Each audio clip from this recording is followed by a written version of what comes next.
I received an email the other day from a new startup business that asked me the question, Ben, I've just started this new startup.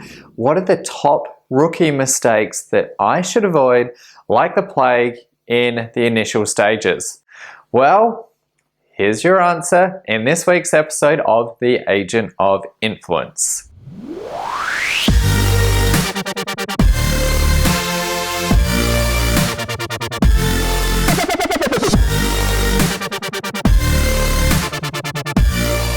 Hey everyone, it's Ben Angel here, and we've just had such an awesome question come through.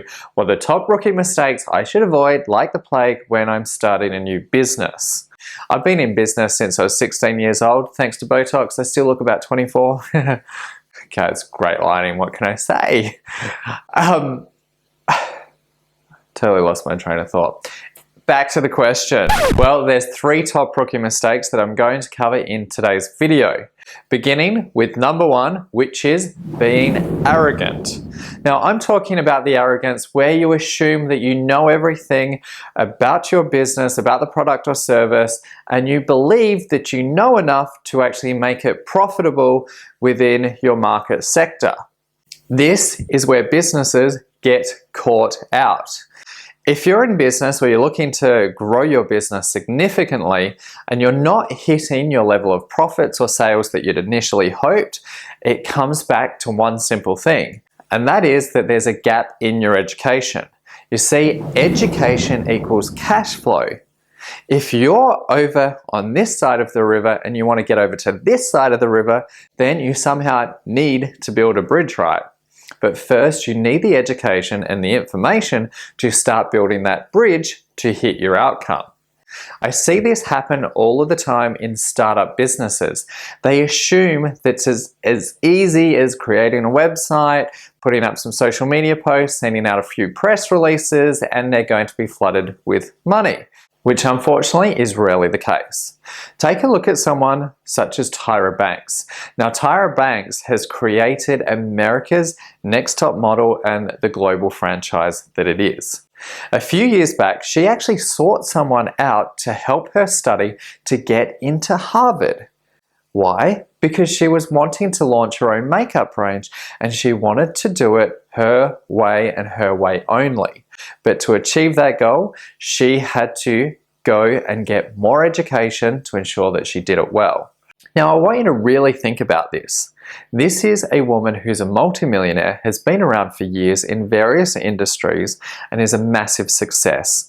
And yet, she acknowledged that she didn't have all of the information that she needed to make her new range a success. So, she went to great lengths to go and get it. Think about your own situation for a minute. Have you read a few business books and you're making the assumption that you have all of the knowledge that you need to make your business a success?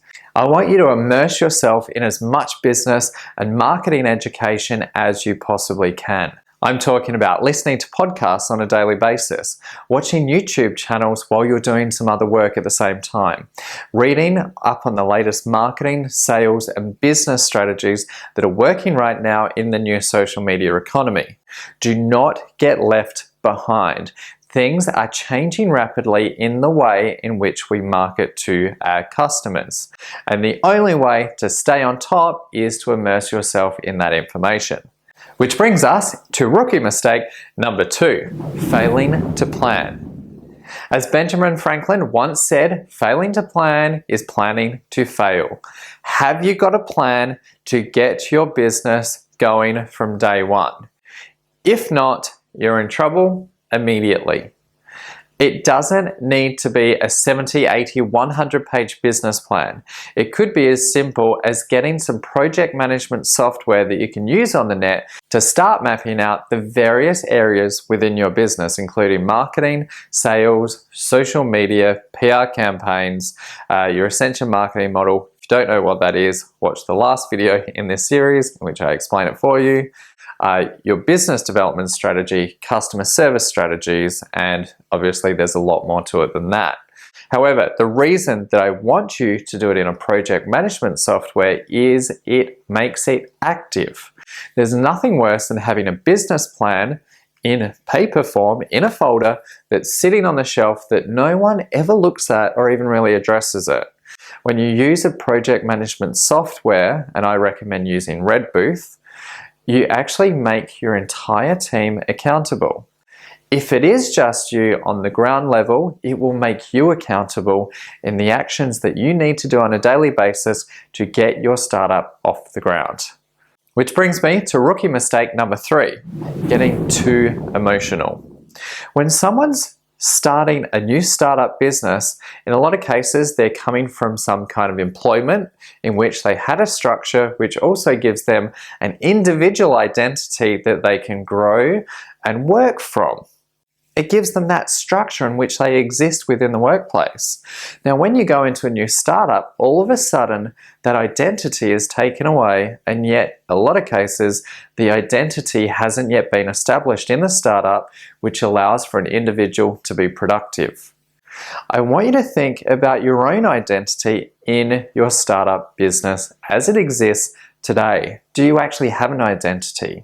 Are you an entrepreneur? Are you a startup? Are you a small business owner? What is it, and what values and traits does that identity embody?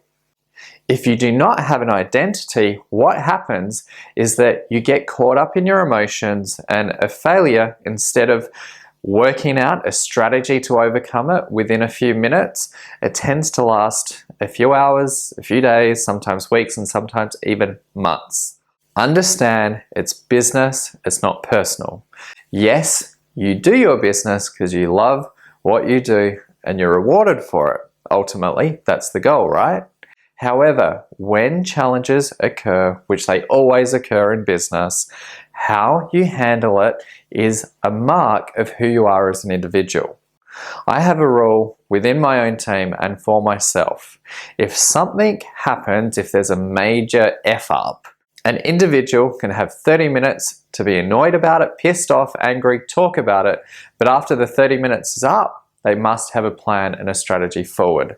After that, it's not discussed, we move on. What is the rule and what is the identity for you in your business? Remember, business, not personal. There you have it. There are my top 3 rookie mistakes startups should avoid like the plague. If you've got a question for me, be sure to post it in the comments below over on YouTube, Facebook, or on the blog at benangel.co. Also, here's a little gift for you if you haven't got yours yet. A free downloadable copy of my book, Sleeping Your Way to the Top in Business, which is available at benangel.co. It's been downloaded by over 60,000 entrepreneurs worldwide. Be sure to grab your copy today and dive in.